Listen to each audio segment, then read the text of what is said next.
Et bien bonjour à tous, je vous retrouve pour une nouvelle vidéo. Aujourd'hui ce sera une vidéo pour comment installer Windows 10. Alors celle-ci fonctionnera du coup sur simplement que ce soit une machine virtuelle ou même encore sur un véritable PC. Et elle peut fonctionner dans tous les cas. C'est-à-dire que si vous avez juste besoin d'installer Windows sur un PC que vous venez de récupérer, ou alors que votre PC a merdé et que vous voulez réinstaller Windows, ça fonctionnera sans aucun problème. Et vous n'avez pas besoin de grand chose au final. Juste d'un PC fonctionnel qui peut démarrer et d'une clé USB de minimum 8 Go. Et aussi un accès à internet et un ordinateur déjà fonctionnel.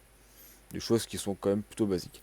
Donc il vous faudra d'abord un premier outil, vous pourrez trouver dans la description de la vidéo, qui sera tout simplement Media Creation Tool, qui était créé du coup par Microsoft et qui vous permet de télécharger du coup Windows 10. Donc vous avez juste qu'à vous rendre sur ce lien ici, qui sera dans la description de cette vidéo.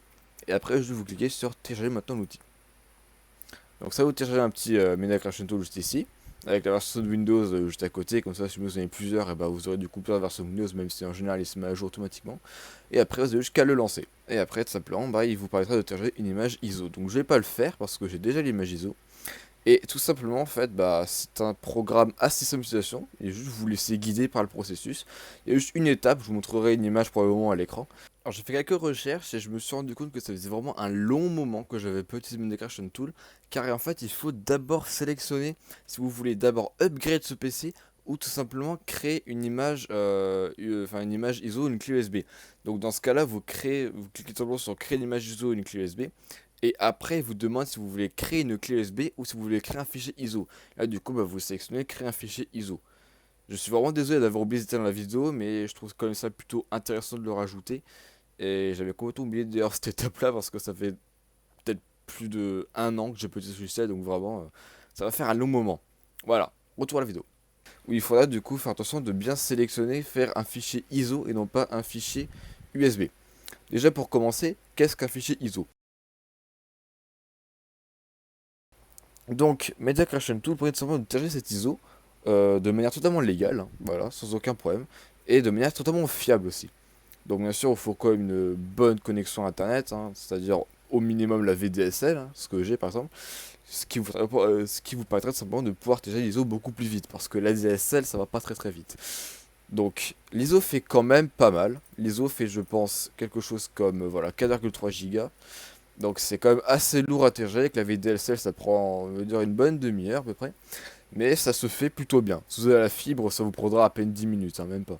Donc le logiciel est assez simple à utiliser, c'est juste de se guider et après, bah, juste vous sélectionnez, du coup, créer un fichier ISO et non pas une clé USB parce que j'ai déjà essayé de créer une clé USB et elle n'a pas fonctionné avec ce logiciel. C'est pour ça qu'on va pouvoir tout simplement utiliser un autre logiciel, juste ici, qui est lui aussi totalement gratuit et qui s'appelle Rufus. Donc c'est un programme totalement simple d'utilisation, comme vous pouvez le voir. Il se déroule juste sur une seule page ici en 3 étapes. Je vous trouve après comment ça fonctionne. Mais en gros, il est hyper simple et juste là-bas, vous pouvez ici venir le télécharger. Bien sûr, si vous arrivez quand même à vous débarrasser des pubs. Voilà, donc après, je pouvais le lancer et c'est vraiment ultra simple l'utilisation. Voilà, juste vous le lancez, bon, on va autour ça faire les mises à jour. Et voilà, et là vous obtenez juste une interface comme ceci. Donc là, vous venez sélectionner votre clé USB. Donc je n'ai pas encore mis de clé USB, mais bon, vous aurez de toute façon, vous pourrez le faire, c'est une clé USB, hein, c'est vraiment très simple à faire. Et après, vous venez ici sélectionner votre image ISO. Donc moi, je vais venir sélectionner tout simplement mon image ISO que j'ai ici sur le bureau, voilà. Et après, tout simplement, bah, vous pouvez venir sélectionner. Ce serait peut-être plus simple que je vous montre avec une clé USB, mais bon, voilà. Vous aurez tout simplement une petite extrait à l'image actuellement de moi qui le fait avec une clé USB. Ça sera beaucoup plus simple. Et tout simplement, vous pouvez venir sélectionner. Alors, je vous conseille dans le choix de partition juste ici, de venir sélectionner bien MBR et pas GPT.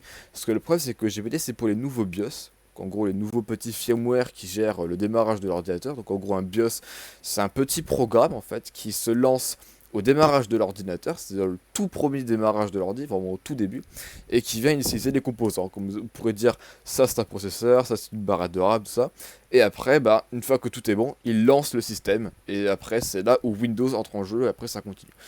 C'est-à-dire que si cet ordinateur n'a pas de BIOS, concrètement il ne marche pas. Voilà. Donc les vieux BIOS anciens, c'est-à-dire la majorité des PC actuellement, sont en MBR. Donc en gros, il faut utiliser le chemin version MBR, sinon bah, ça ne démarre pas. De toute façon, vous le verrez bien quand vous essayez de démarrer avec le USB. Rufus vous mettra un magnifique message vous disant que votre BIOS n'est pas compatible. Voilà, vous aurez sûrement un message, le message en question à l'écran si je n'ai pas oublié pendant le montage de la vidéo. Et après, simplement, le reste se fait en général tout seul. Et après, vous pourrez cliquer sur démarrer. Et d'ici une dizaine de minutes en fonction de la vitesse de votre clé USB, ça sera prêt. Donc voilà, ça c'était la première étape de cette vidéo. Donc comment créer le système de démarrage de ce système. Après, il ne vous restera plus qu'à l'installer. Une fois que vous avez tout simplement créé votre clé USB et qu'elle est prête, et ben vous n'avez jusqu'à la brancher dans votre ordinateur. Donc tout simplement vous pouvez la brancher sur n'importe quel port USB, ça fonctionnera. Du moment que ce port USB fonctionne et que la clé USB elle-même aussi fonctionne, ça fonctionnera parfaitement bien. Ensuite, il vous restera plus qu'à essayer de démarrer sur cette clé USB. Voilà. Donc j'espère que vous avez réussi à démarrer sur votre clé USB. Ou sinon n'hésitez pas à dire dans l'espace commentaire si ce n'est pas réussi, je pourrais vous aider. Une fois qu'on a réussi à démarrer tout simplement sur notre clé USB. Donc voilà, dans mon cas j'ai sélectionné on va dire les anciens BIOS. Voilà, donc c'est à dire que les nouveaux BIOS, ceux qui supportent le GPT, c'est tout simplement les BIOS UEFI. Et moi du coup j'ai sélectionné les BIOS Legacy, donc du coup ils ne supportent pas le GPT, donc j'ai dû créer ma clé USB en MBR. Les BIOS UEFI supportent les clés USB créées avec le chemin de partition en MBR. Donc si vous créez une clé USB avec le chemin de partition en MBR, vous pourrez la démarrer sur n'importe quel ordinateur du moment qu'il y ait un minimum récent, c'est-à-dire de 2009 ou plus. Et pas essayer d'installer Windows 10 sur un ordinateur de 2001, vous allez juste pas y arriver, ça va être impossible à faire. Il y a certains PC qui peuvent le faire. J'ai un PC que je vous trouve dans une vidéo qui peut le faire directement. Mais c'est très compliqué à faire et c'est pas non plus hyper fluide à utiliser. Surtout si vous avez un HDD. Donc je vous conseille vraiment d'utiliser un PC un minimum récent qui est 10 ans, au minimum, je veux dire au moins, qui soit au moins vieux de 10 ans, ou même plus récent. Sinon vraiment, oubliez d'installer Windows 10 dessus, ça va être vraiment inutilisable. Ok, donc quand vous allez rester sur votre clé USB, vous aurez tout simplement normalement ce logo qui s'affichera, donc le même en général quand vous démarrez votre ordinateur. Mais là du coup c'est tout simplement sur la clé USB qui démarre, et après vous devez arriver sur une fenêtre à peu près comme celle-ci qui dit installation de Windows. Donc là c'est vraiment hyper simple, c'est juste vraiment un setup totalement normal. Vous avez ici la langue, donc dans mon cas c'est français, mais ça dépend en fonction de l'installation que vous aurez prise. Par exemple sur mon PC principal, j'ai tout simplement pris une version anglaise. Donc du coup, là ici ça marque English après en clavier en US, voilà. Donc, si c'est bon pour vous, eh ben simplement vous pouvez cliquer sur suivant. Et après, simplement vous pouvez cliquer sur installer maintenant. C'est vraiment un setup hyper simple à utiliser. On va pas trop rentrer dans les détails, c'est vraiment très basique. Donc là, quand vous êtes sur cet écran, vous pouvez entrer une clé de produit si vous en avez une. Et je vous montrerai après si vous voulez vraiment activer Windows 10, il y a des moyens très simples de le faire qui peuvent coûter un petit peu cher, mais ça peut le faire. Mais si jamais vous utilisez un PC un peu récent, donc vous pouvez cliquer sur je n'ai pas de clé de produit. De toute façon, c'est ce que vous pouvez faire cette étape-là. Et en fait, il existe ce qu'on appelle une licence numérique. Par exemple, mon PC fixe en a une. Il a une licence numérique pour Windows 10 professionnel. Et en fait, en gros, qu'est-ce que ça fait? Eh ben, c'est un sorte de petit microcode qu'il y a dans le BIOS du PC, le fameux BIOS justement, et en fait, qui a tout simplement une activation de Windows intégrée gratuite.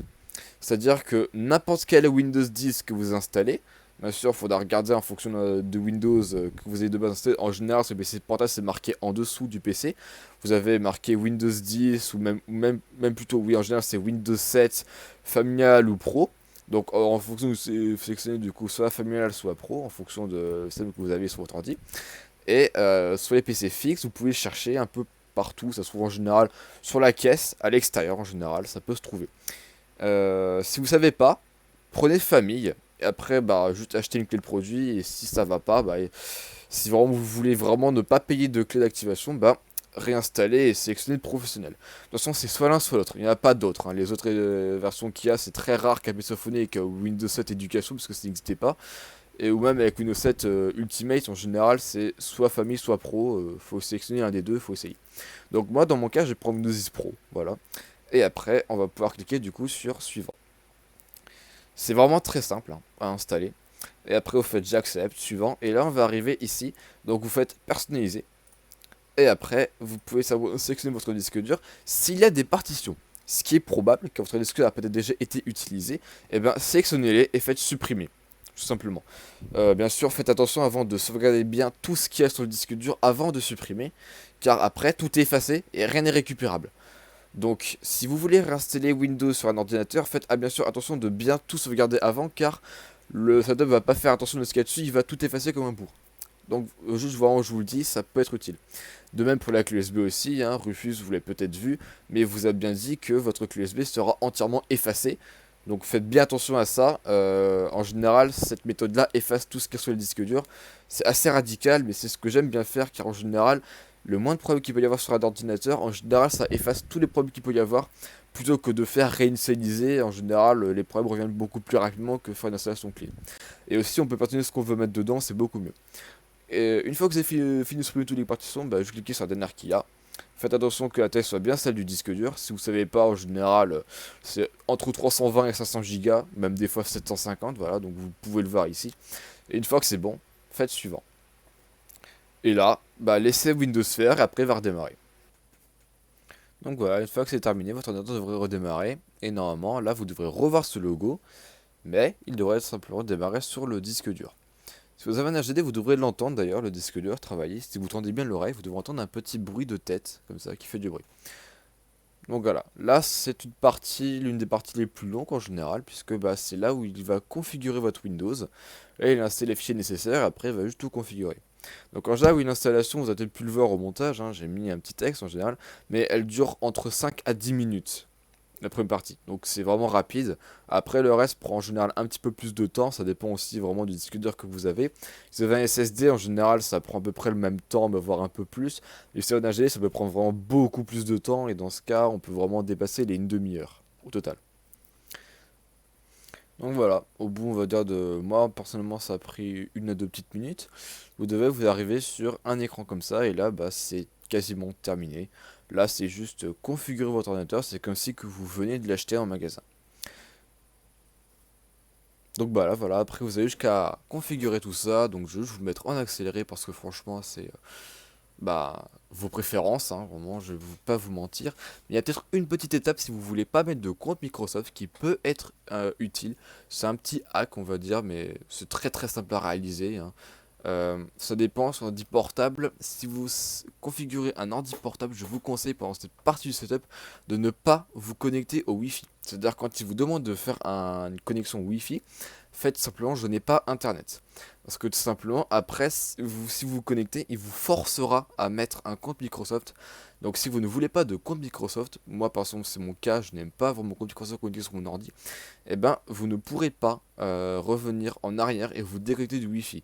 Si vous avez la chance d'avoir un petit switch de connexion qui peut désactiver votre carte Wi-Fi ou un raccourci même aussi, hein, ça arrive qu'il y ait des ordi, vous faites un raccourci avec la touche fonction, donc FN, vous pourrez désactiver votre carte Wi-Fi, mais si vous n'avez pas ça, vous êtes obligé de connecter votre compte Microsoft, donc c'est très ennuyeux, donc je vous conseille de ne pas vous connecter au Wi-Fi pendant le partie setup. Donc là, bah, voilà, vous vous configurez, et on se retrouve au moment où, tout simplement, je vais vous montrer le petit hack. Sur un PC fixe, ou alors un PC connecté en Internet. Voilà, donc on est ici. Et bon, alors là, il me dit pas d'internet. Donc ouais, c'est un peu bizarre, il me dit pas d'internet alors que bah j'ai internet. Bon, j'ai du mal configurer mon réseau. Bref, une fois que vous êtes ici, donc en fait ce que vous faites c'est que juste vous avez votre câble internet à votre PC en général, juste vous le débranchez. Donc moi vu que je suis sur une machine virtuelle, et ben en fait je vais aller le débrancher virtuellement on va dire. Donc voilà, tac, déconnecté. Et là, après, simplement, je peux faire en général retour arrière. Mais là, vu que ça ne marche pas, je peux faire je n'ai pas internet juste ici. Donc là, c'est le petit bouton que vous devez cliquer. En général, si vous n'avez pas simplement de connexion filaire sur un PC portable.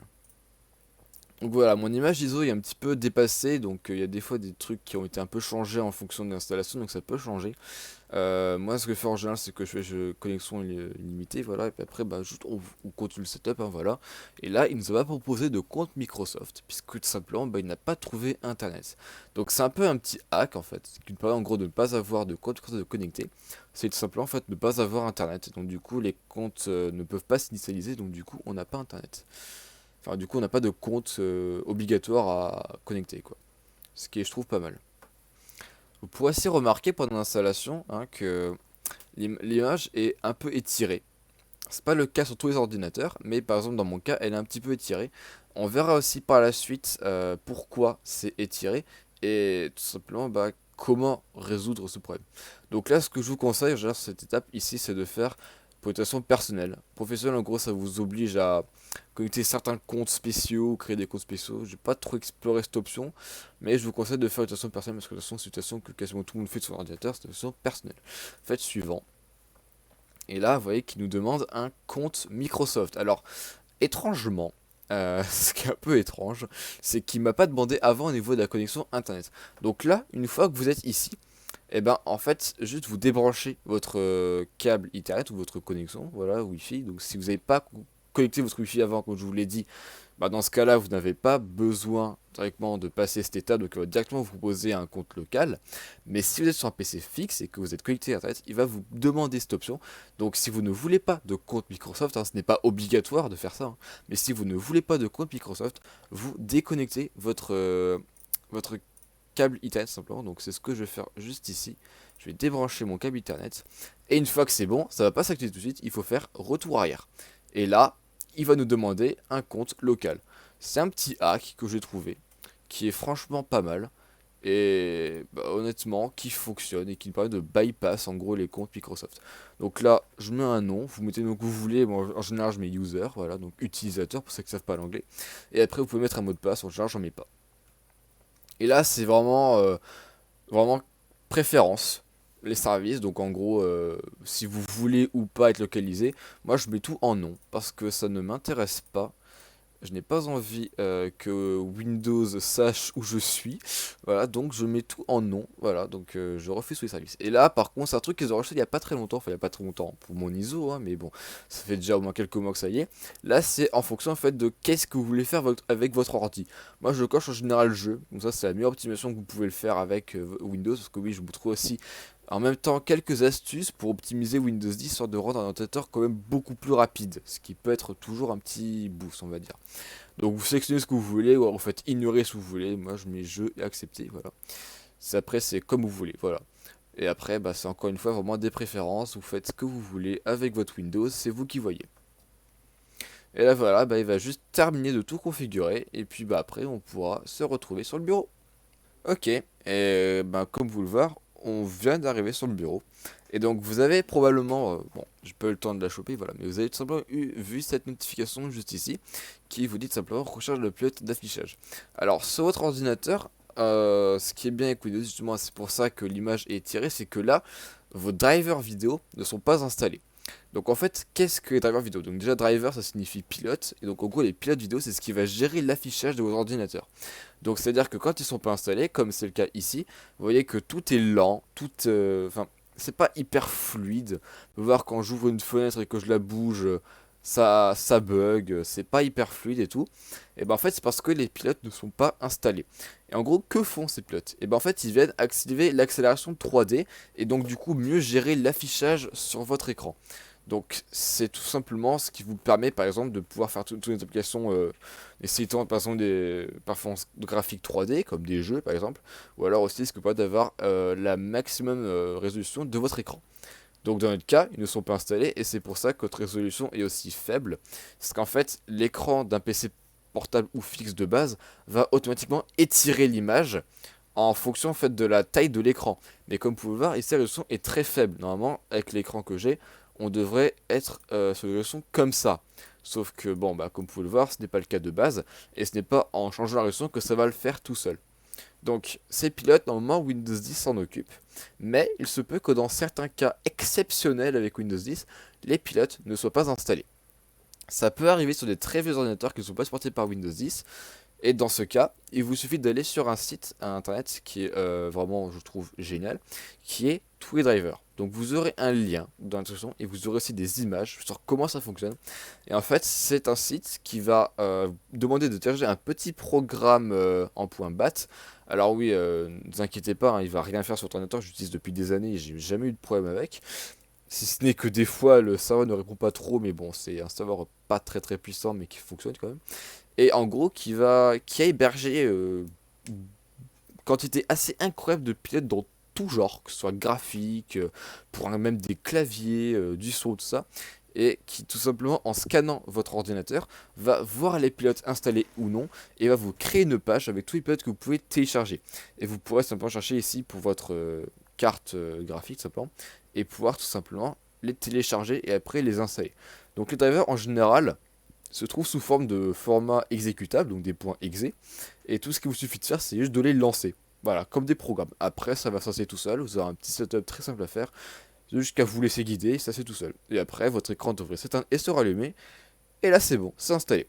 Et si c'est le cas de vos drivers s'installent tout seul, au bout d'un petit moment, en général c'est 10-15 minutes, votre écran devrait s'éteindre et se rallumer, et tout devrait devenir beaucoup plus fluide, et là en général c'est que vos pilotes sont installés, et votre PC est prêt à fonctionner. Dans la majorité des cas, votre ordinateur devrait déjà reconnaître votre carte réseau intégrée, et si vous êtes sur un PC fixe avec du Wi-Fi ou un PC portable, votre carte Wi-Fi devrait déjà être aussi reconnue et prêt à l'emploi.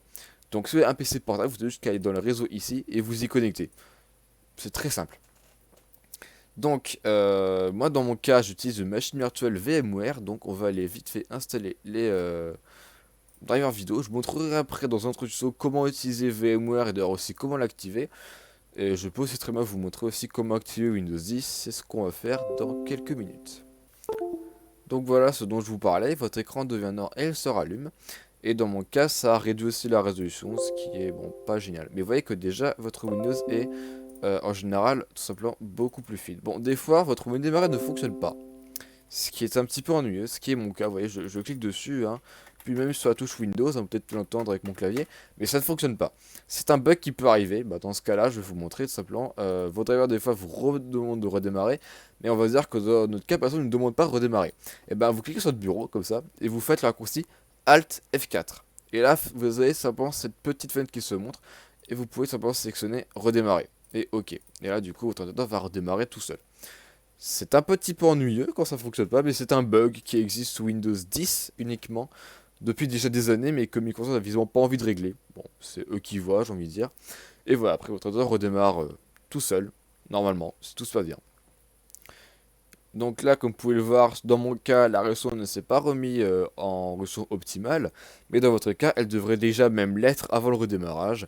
Si ce n'est pas le cas, juste faites-le sur le bureau, paramètres d'affichage et sélectionnez votre résolution maximum. En général, elle est référencée comme étant la plus haute, étant la meilleure, simplement. Et vous ne pouvez pas, dans les cas généraux, aller au-delà de la résolution de votre écran. Vous savez que là, par exemple, vu que c'est une machine virtuelle, je peux aller au-delà de ma résolution, hein, qui est tout simplement 1080p.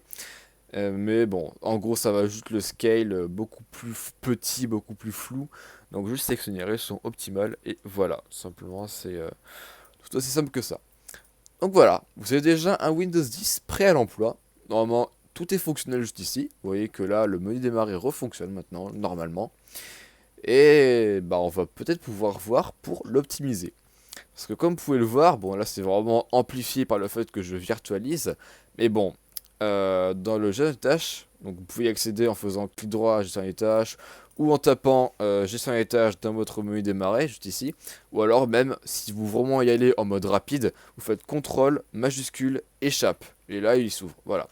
Et comme vous pouvez le voir, notre processeur est en général beaucoup utilisé par des programmes, ben j'ai envie de dire pas spécialement utiles des fois, même des fois par Geocities lui-même, ce qui peut être assez ennuyeux dans certains cas. Des fois il se calme, il descend, ou même des fois il remonte, comme c'est le cas juste ici, c'est parfait. Ou pas, ça dépend les cas, mais bon. Dans mon cas c'est parfait pour vous montrer. Et en fait, il y a pas mal d'astuces qui sont assez connues, et qui sont très efficaces dans le fait de rendre un PC hyper réactif. Donc on peut le voir dans la RAM qu'un peut utiliser, le processeur qu'un peut utiliser, voilà, on peut montrer aussi tous les processeurs que vous avez, enfin tous les cœurs d'un autre processeur que vous avez. Donc il y a déjà une option qui est très simple à faire et qui se fait vraiment très rapidement. Vous êtes dans votre menu démarrer, cliquez sur l'icône paramètres et après juste vous allez ici. Donc vous pouvez voir que là il me dit que Windows n'est pas activé, on verra ça juste après. Vous cliquez ici tout simplement sur confidentialité et après vous descendez et vous avez ici application en arrière-plan et vous faites désactiver.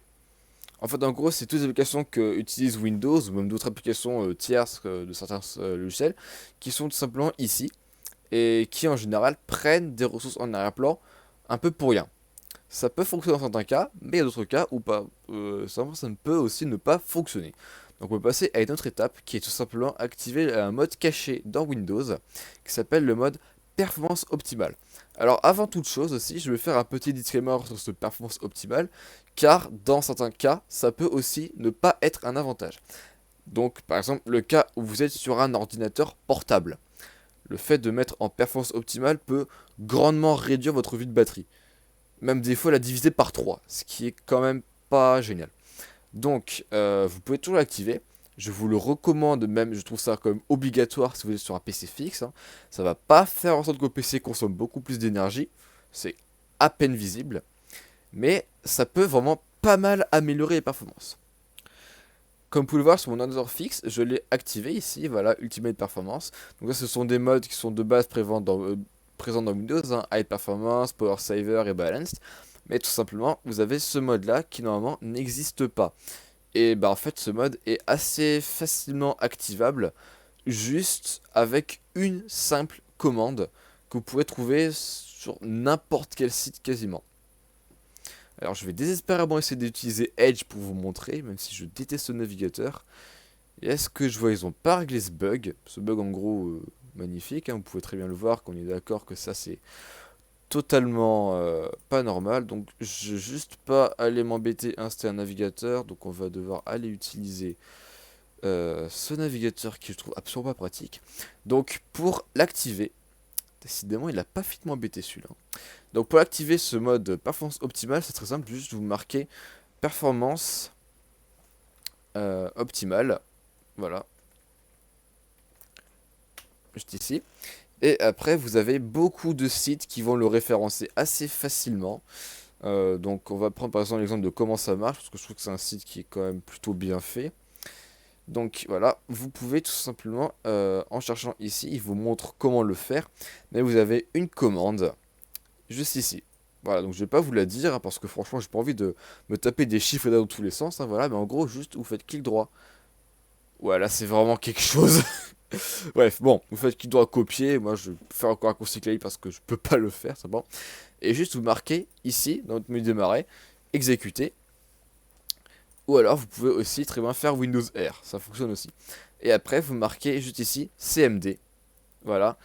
Et en fait en gros il faut le lancer en administrateur. Donc je sais en général si on fait CTRL Maj OK, ça va vous demander en admin. Mais si ce n'est pas le cas pour vous, vous pouvez chercher dans le menu démarrer et marquer juste CMD et faire exécuter en tant qu'administrateur, ça fonctionne aussi. Une fois que vous êtes sur votre avis de commande, vous faites clic droit et là ça va automatiquement coller. Si vous l'avez pas, vous faites clic droit coller, voilà simplement. Ça va tout simplement vous l'afficher. Et après, vous faites entrer. Et là, vous voyez que ça me met un petit message ici me disant qu'il était simplement débloqué. Après, vous pouvez chercher tout simplement alimentation. Donc, dans votre menu démarrer. Et faites choisir un mode de gestion d'alimentation. Et après, bah aussi, vous avez tous les modes dont je vous ai parlé. Et si vous dépliez ici, vous avez performance optimale. En gros, qu'est-ce que va faire ce mode? Eh ben, il va tirer le maximum de performance de votre ordinateur. Ça peut le faire un petit peu plus chauffer. C'est pas considéré comme de l'overclock en soi, puisque ça va pas augmenter la fréquence de votre processeur. Ça va juste, on va dire, désactiver des services indépendants de Windows, ce qui vous permet de gagner plus de ressources, limiter l'utilisation de la RAM et améliorer l'utilisation du processeur, ce qui vous permet de gagner en soi un indice un peu minime, mais quand même pas négociable de performance dans Windows 10. C'est, je trouve, une bonne option et j'ai quand même vu la différence au moins dans l'ordinateur fixe quand je l'ai activé il y a quelques mois déjà. Et c'est franchement pas négociable, je trouve. Bien, une fois que vous avez activé ça, et ben c'est quasiment tout. Votre Windows est déjà beaucoup mieux optimisé. On peut voir qu'il est quand même déjà beaucoup plus réactif qu'avant. Et si on voit dans le processeur, on peut voir qu'il a quand même pas mal chuté en général. Donc vraiment, je le rappelle encore une fois, si vous êtes sur un ordinateur portable, je vous dérecommande fortement de l'activer. Parce que souvent ça va ruiner votre une batterie. Je vous conseille de rester en simplement, on va dire, en utilisation normale, quoi, en balance, hein, voilà.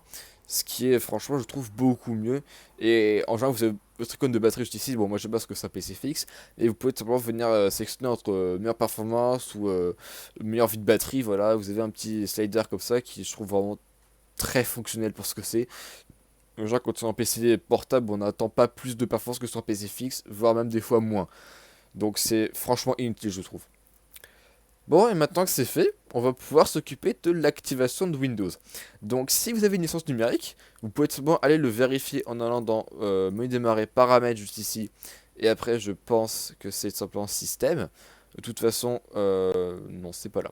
De toute façon, vous l'avez juste ici. Bah, c'est dans mise à jour de sécurité.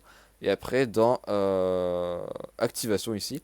Et là, normalement, ça vous le dit. Donc moi, c'est pas installé. Mais si vous avez une licence numérique, ça vous dira activé par une licence numérique. Ce qui est le cas sur mon PC fixe. Vous avez une image à l'écran actuellement.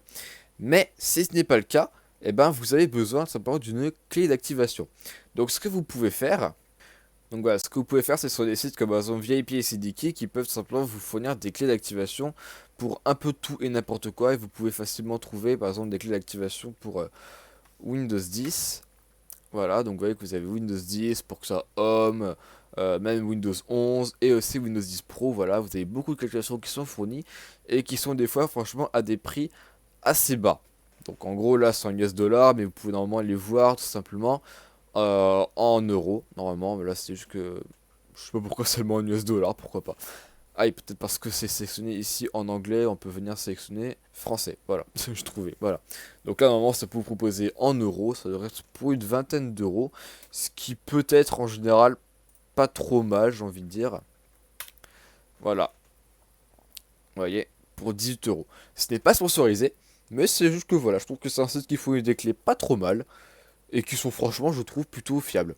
Je vais pas vous montrer ma technique personnelle pour activer Windows parce que c'est une technique non légale et que je fais quand même. Mais il faut savoir que quand je fais pour des autres personnes en général, je n'utilise pas cette technique-là parce que je sais que c'est pas légal et que j'ai pas fouillé des PC non légal. Mais voilà, tout simplement, c'est une technique non légale. Je vous la montrerai si vraiment vous voulez.